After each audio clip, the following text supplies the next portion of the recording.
আমি দেশবাসীর কাছে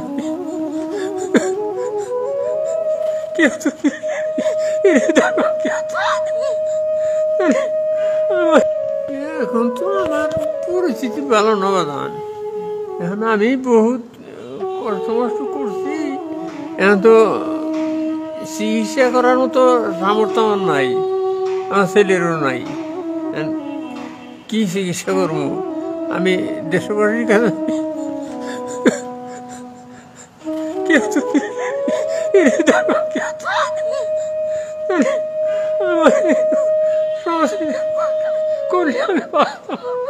ডাক্তার সব, কিন্তু টাকা তো নাই।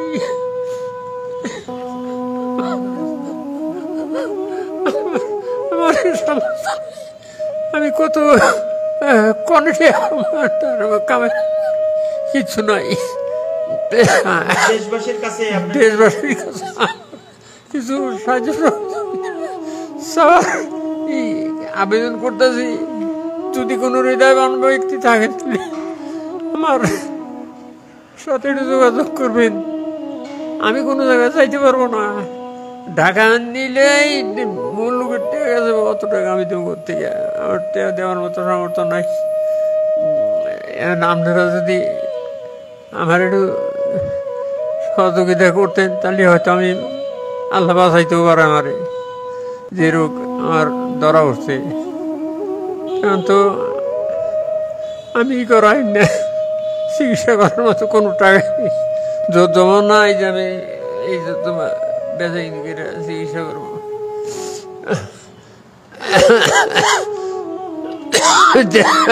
ঠিক ডাক্তারের তো কইছে যে চিকিৎসা করলে আপনি ভালো হয়ে যাবেন আল্লাহর রহমত। তো টাকা ভাববো, অত টাকা তো আর আমার নাই। এই জন্য এনে করতেছি দেশবাসীর কাছে। আমি তো করতেছি যে কেউ হৃদয়বান ব্যক্তি থাকলে এমন আছে একজনেই চিকিৎসা করতে পারে, এরকম সামর্থ্য আল্লাহ লোক আছে। কিন্তু জানি না আল্লাহ কি করবো না করবো, এটা আল্লাহর ইচ্ছা। আমি আমার শেষ চিকিৎসা হলো এটা, তাছাড়া আর কোনো চিকিৎসা নাই। কেউ না গেলে তুই ওইভাবেই মরতে হবে, আর কি করবো? কিছু চিকিৎসা করে মারা যাবো, আমার তো কিছু করার নাই। টাকা নাই, টাকা নাই, আমি কি দিয়ে চিকিৎসা করবো? দেশের মানুষে কয় টাকা দিব? এখন 2000 দিল, 10টা ক্যাপসুলের দাম না, ফুরিয়ে গেল, শেষ। তো এবার অনেক মানুষ আছে, তারা অনেক সাহায্য সহযোগিতা করে। আমরা তো সে দাবি দেওয়া কোনো করি নাই। অনেকের কাছে কইছি, কিন্তু কই এত কোনো লাভ হইতেছে না, কেউ তো এগিয়ে আসে না। এখন এইভাবে আপনার কাছে আমি দাবি করলাম, আপনারা যদি ইয়ে থাকেন তাহলে কথাটা স্মরণ করিয়া মনে করুন যে হ্যাঁ মানুষ, আমিও মানুষ। মানুষের এইভাবে ওরফান না দেয়, আমি এইভাবে এই টাকাটি দেই বা দেখে আপনি আরো যদি কোনো জো করতে পারেন, কেউ দেয়, তাহলে চিকিৎসা করুন যাবো। ডাক্তার আসার দিয়েছে না, চিকিৎসা করলে আল্লাহর রহমত ভালো হয়ে যাবেন। তা আমার তো কোনো সামর্থ্যই নাই। প্রিয় দেশবাসী, আসলে সত্যি কথা বলতে কি, তিনি অসুস্থ মানুষ, তিনি আসলে কথা বলতে পারতেছেন না। একজন বাবা যার বয়স 80 বছরের ঊর্ধ্বে, তাকে এই মুহূর্তে বিনা চিকিৎসায় মারা যেতে হবে, এটা আসলে খুব দুঃখজনক। কারণ তার 2টি সন্তান, যে সন্তানটি আমার পাশে বসা আছেন সেই ওয়াজকরণী, তিনি কিন্তু অটো ভ্যান চালিয়ে তিনি সংসার চালায়।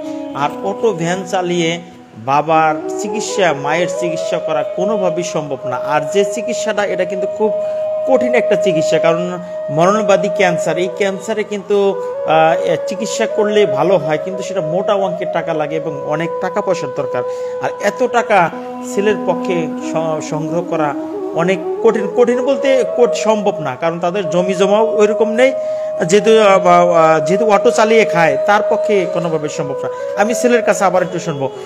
ভাই, আপনার যে বাবার যে চিকিৎসা আপনি করাচ্ছেন, আসলে এখন কি অবস্থা, মানে চিকিৎসা করতে কি পরিমাণ টাকা লাগতে পারে এবং ডাক্তাররা কি বলছে শেষ পর্যন্ত?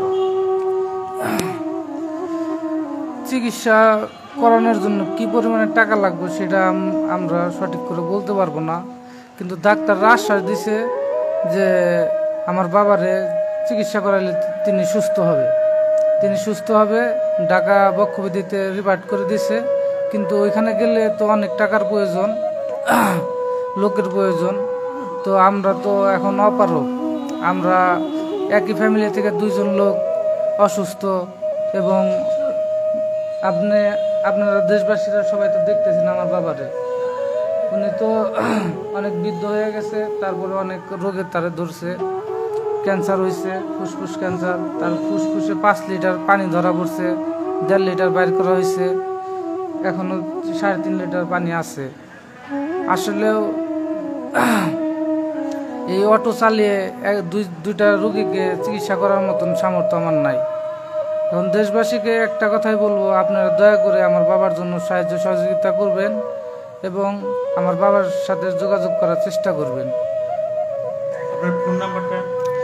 আমার ফোন নাম্বার হলো 01729475001। এটা আমার বিকাশ করা ফোন নাম্বার।